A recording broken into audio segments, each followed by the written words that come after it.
Не снимай, не выкладывай. Хера. Прибило ветром. 22 марта, девчонки и мальчишки. Еле хожу. Вчера 100 раз себе говорил, не ходи никуда с этими здоровяками, блин. Все болит просто. Пол-Челябинска вчера прошел просто. За этими придурками, блин. Пойдем погуляем. Пошли. Завез, короче, заработок в банкомат. Сейчас проеду на мойку, самообслуживание. Попробую помыться. А потом на базу разгружаться. Намыл машинку. Протереть надо только. Еще нормально. Холодно, тряпка холодная, короче, вода мокрая. Протирать сильно не стал. Ну, главное, грязь смыл, сейчас покажу. 300 рублей, короче. Видишь, как помыто. Ну, смотри. Видишь? Я снял 300 рублей, как бы. И вот на что мне их хватило. Вот, например. Вот так вот. Короче, пойдет. В одном из бложиков я говорил, что и показывал состояние этих резинок. Если вот присмотреться, видишь, вот, собственно, и все. Сейчас будем мутить шнурочки какие-нибудь. Как-то я был у Игорька в Санате, и он мне надавал вот таких шнурочков прекрасных. Поэтому мы сейчас спокойненько вот так вот сделаем. А ни хрена, смотри. Он держится из последних сил. О, по пальцам щелкнул. Просто вставляем туда новые шнурочки. Ну а если кто-то из вас уже спешит написать, что резинки это говно, что, мол, понятно было, что они порвутся. Это, в принципе, как бы резинки, это да, это такое, то есть. Но сколько уже этому чехлу? Вот. Это абсолютно нормально, я считаю. Так, как мне их сюда протянуть-то, интересно? Если у них нет этих... Не знаю, как он полезет туда. Так вот, хобана. Чик. Все. Ну, сюда примерно так же. Не хочет. Есть. Так, сколько нам надо? Ну, примерно вот так. Опа. Готово. Вот и все. Четко. Ой. Фу. Ты не представляешь, как у меня все болит. Просто каждая моя мышца. Ноги, суставы. Они идут и хихикают. Я говорю, долго нам еще идти? Куда мы идем вообще? Она говорит, смотри на Челябинск, любуйся местностью. Не понимают люди, что не могу я этим любоваться всем, вот, ходя на ногах, вот.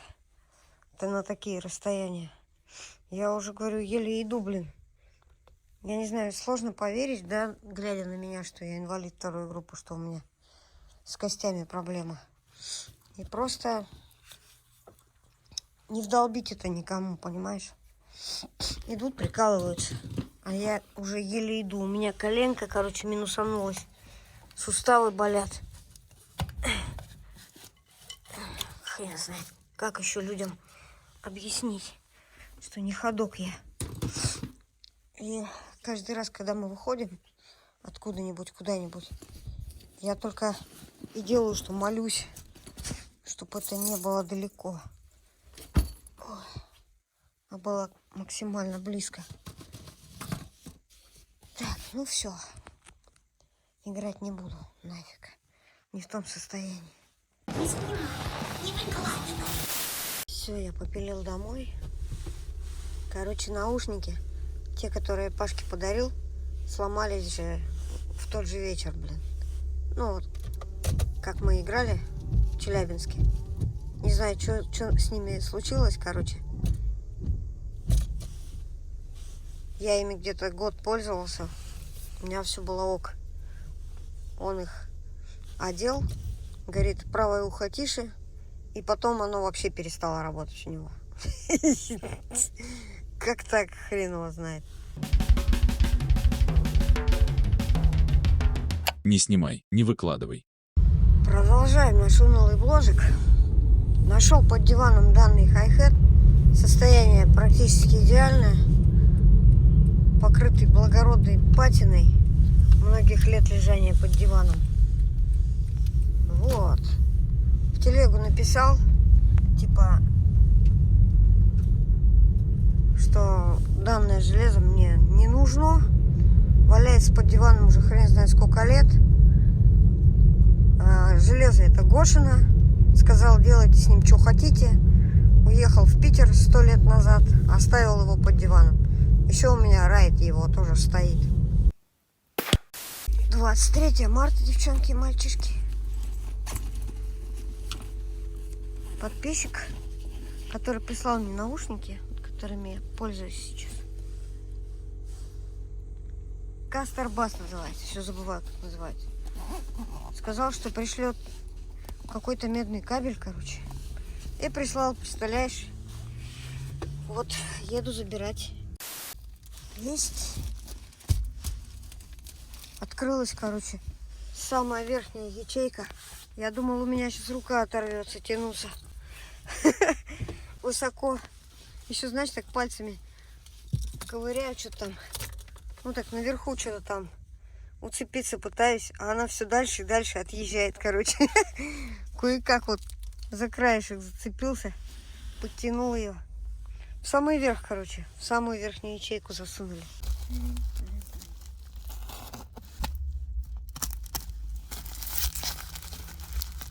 Кто только уже не порезался моим ножом. Сильно острый нож.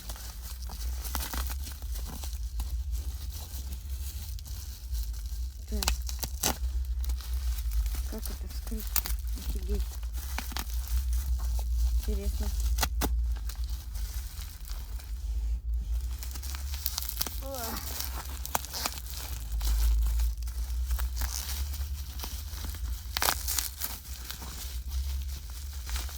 Фу.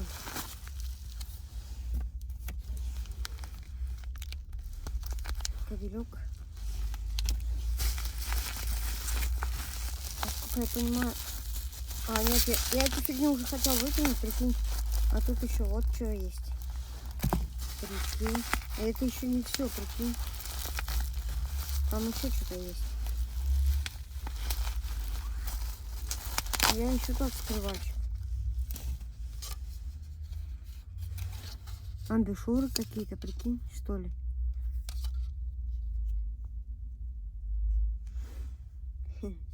Дома посмотрим. Коробочка такая. Короче, боксик такой.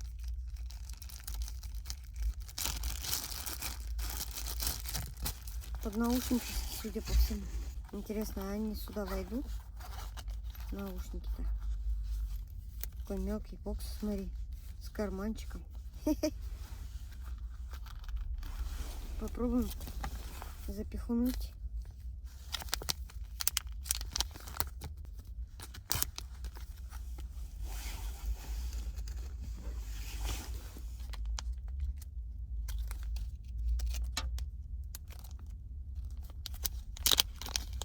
Опа.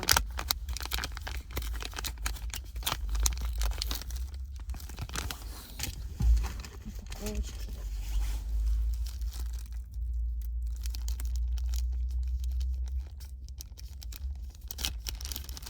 Чик. Прикольный кабелек такой. Мне на своем старом кабеле нравились вот эти штучки. Они такие мягкие были, а вот на новых ушах они жесткие и уши устают. А эти, видишь, опять мягенькие. Я не знаю, с ушами войдет он сюда. Должен войти.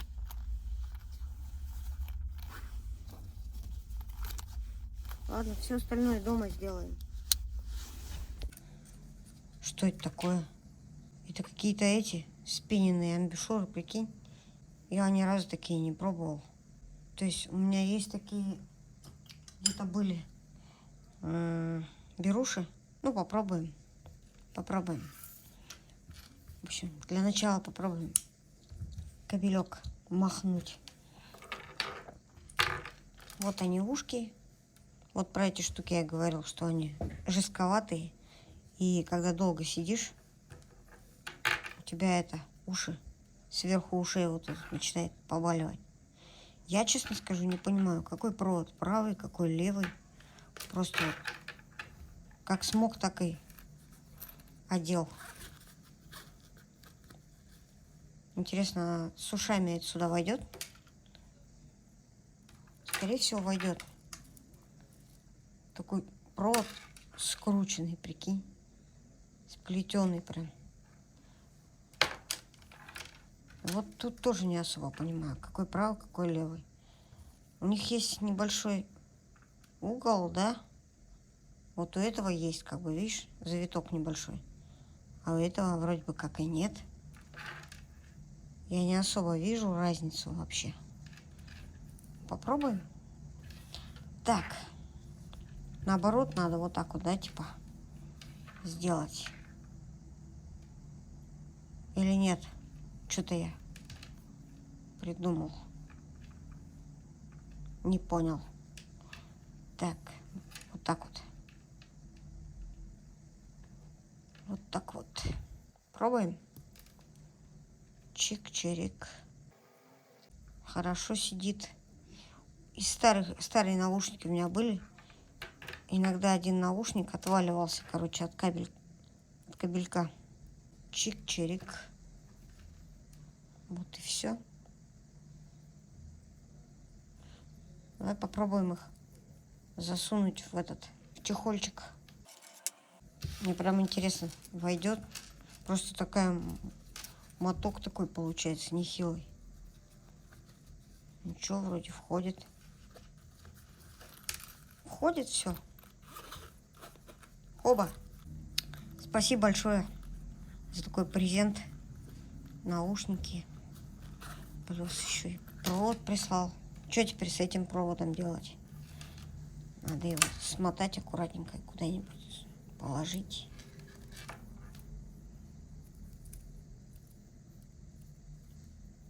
Я, скорее всего, не почувствую эту разницу, но попробую сейчас амбушюры поставить. Вот эти. Посмотрим, как оно будет. Вот единственное, что меня всегда бесило в этих наушниках, это то, что их надо распутывать по полчаса. Вот смотри, что.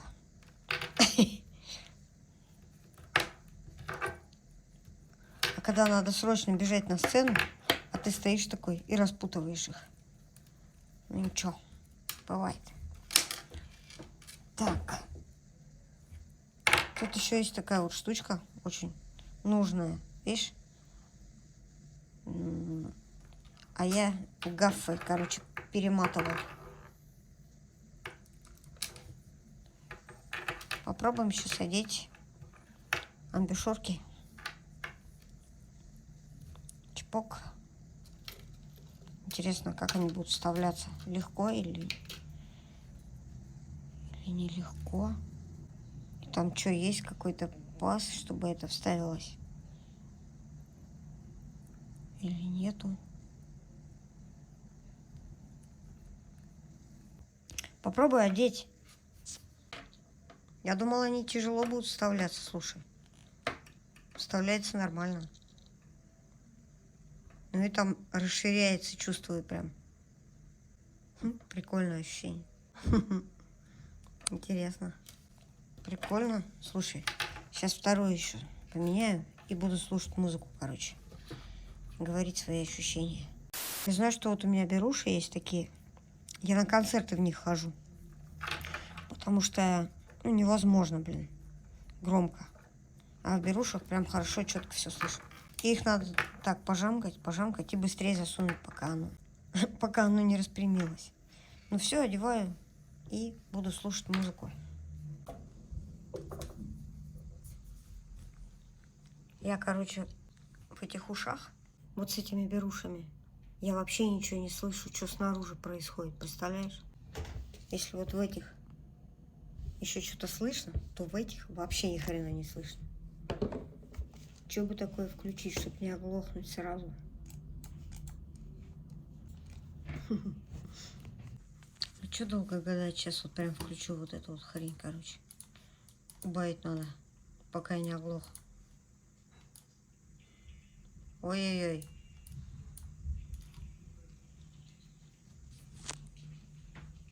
Ты ничего не слышишь, скорее всего. А я кайфую. Очень хорошо.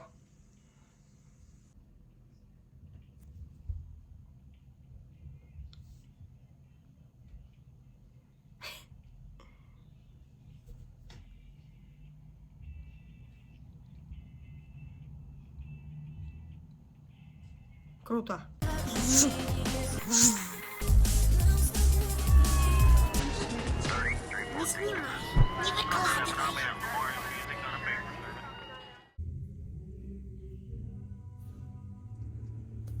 Сижу, веселюсь, короче, под звуки репающей банды.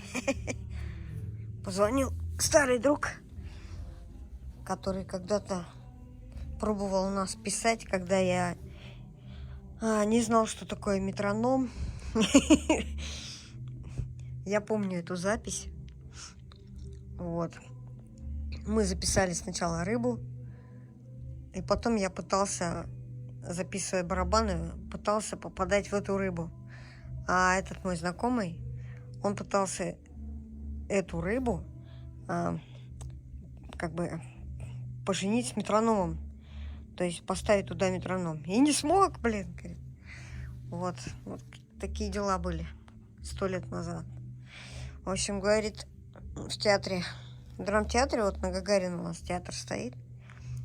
Там какой-то спектакль вот проходит. И в этом спектакле барабаны есть. Говорит, надо настроить. Ну, я говорю, раз надо, значит настроим, что. Так что вот, не сегодня, завтра поедем, настроим. Возьмем фен, потому что там, говорит, пласты умотанные. Они еле прикрученные, болты просто вот так вынимаются, говорит. Ну, ты понимаешь, что пласт, когда он не прикручен, ты по нему бьешь, у него такие вмятины образуются. Заодно вытянем, то есть феном вытянем вмятины, настроим, задемпфируем, что надо. Я думаю, будет норм.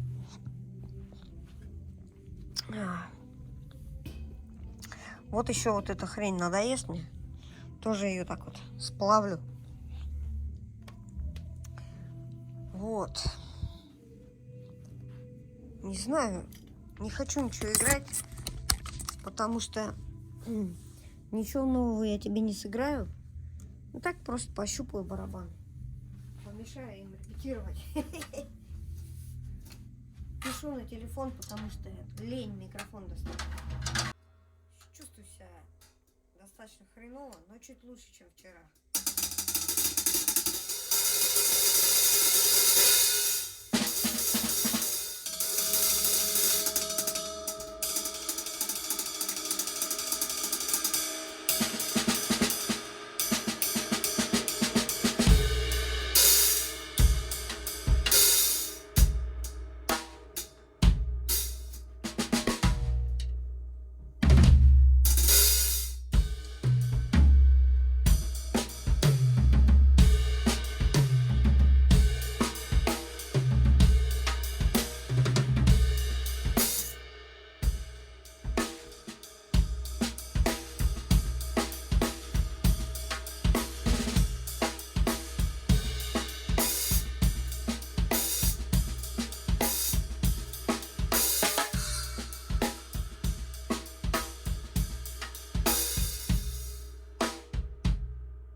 Нога болит, рука болит, пальцы гудят. Вот такой вот я игрок, короче. Прикинь.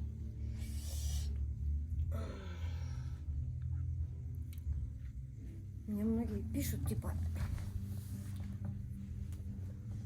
это сыграй, то сыграй. Сыграть там такую аппликатуру, такую аппликатуру. Сами сыграйте.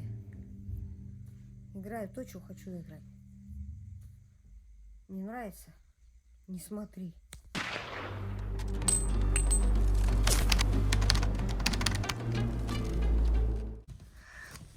Давно не было, короче, кубических историй. Но куба уже давно нет. А болтовня на базе никуда не делась. Я что-то вспомнил свое детство.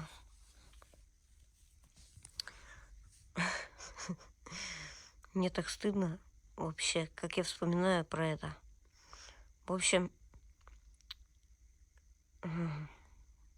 семья не богатая у нас. Без всяких излишеств. В общем, никогда родители нам не покупали то, чем мы просили.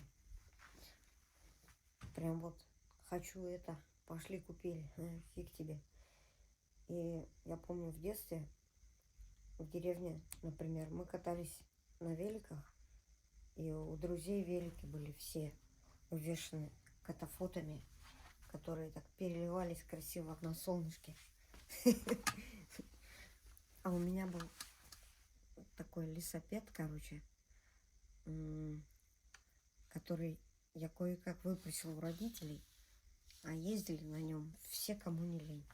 Батя возил мамку куда-то на Урал, там они катались купаться. Мы с Юлькой, по-моему, дрались даже за этот велик, кто будет ездить там. Короче, не суть важно. Оказался я в деревне с этим великом. И, в общем, катаемся. Смотрю, у всех велики разукрашенные, катафоты, вот это все. А у меня нету. Дед мой ездил, работал снабженцем. Короче, очень часто ездил в город на самосвале. То есть за каким-то грузом, например, для совхоза. И он взял меня с собой. Мы поехали, значит. Это был ЗИЛ-130. До сих пор сейчас помню, короче. Приехали в город. Мы заехали на комбинат. Водитель с дедом вышли. А я сидел в ЗИЛу, короче. Ну и так открываю бардачок. Такой чпок. Знаешь, такой лючок синий. Там панель была железная в ЗИЛу. Лючок такой чпок. А там полный бардачок катафотов. И я, недолго думая, короче, все эти катафоты распихал по карманам. Вот как-то так. Представляешь? Не помню, сколько мне было лет. Может, 12, может, 13, хрен его знает. Но вот без зазрения совести я просто распихал эти катафоты по карманам. Мозгов-то нет. Абсолютно нет мозгов. Может быть, и сейчас даже нет. Но я думаю, сейчас чуть побольше, чем тогда. В общем, без зазрения совести я распихал это все по карманам. И вот так сидел, боясь как бы это громыхнуть катафотами. Всю дорогу руки в карманы, вот так сидел, короче. Ворюга такой, знаешь. Приехал домой и побежал, короче, в свой гаражик. У меня был маленький гаражик. И прикрутил все эти катафоты, короче. Вот все. Куда только смог. Везде прикрутил. И такой посмотрел, такой. Круто, круто. Очень круто. В спицы. Там на все болтики куда? Сзади вот такая вот ромашка, короче, из катафотов. Спереди, короче. Просто такой, знаешь. Я выезжаю вот так вот. У нас был второй выезд через проулок на следующую улицу. Я вылетаю с этого проулка. У меня все горит, все в огнях, в этих катафотах. А навстречу мне идет водитель этого самосвала.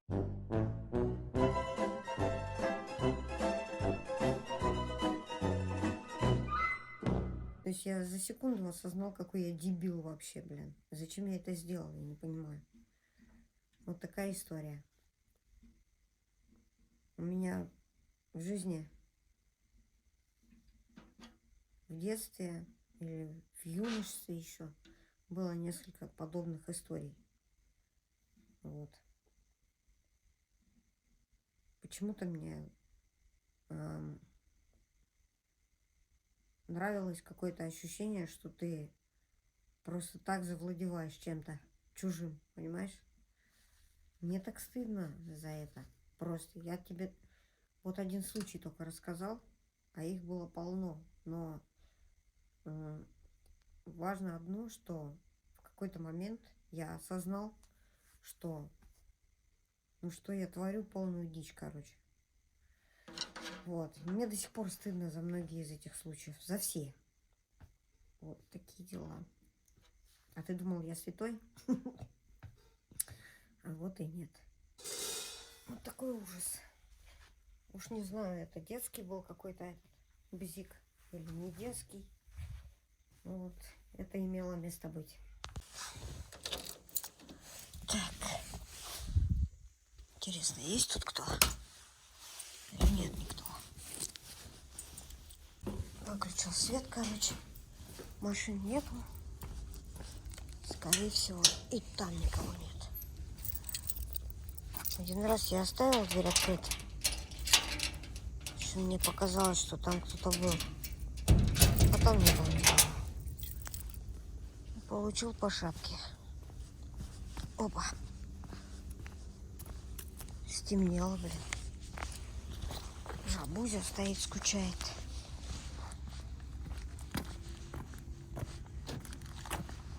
Жабузевич, Жабузевич, Жабузевич. Опа. А там свет горит день и ночь, короче, он в тех окнах. Не знаю, что там происходит, короче. Просто постоянно горит свет. Я все время думал, что там кто-то есть. И вот таким образом пару раз открытую дверь оставлял. Интересно, что там происходит? Просто день и ночь горит свет. Все, поехал я домой. Вот такие приколы у меня были в детстве, короче. Несколько раз вот таких случаев было, за которые мне просто уши горят, как каждый раз я вспоминаю об этом. Мерзко, противно и стыдно просто жуть. Ну что поделать?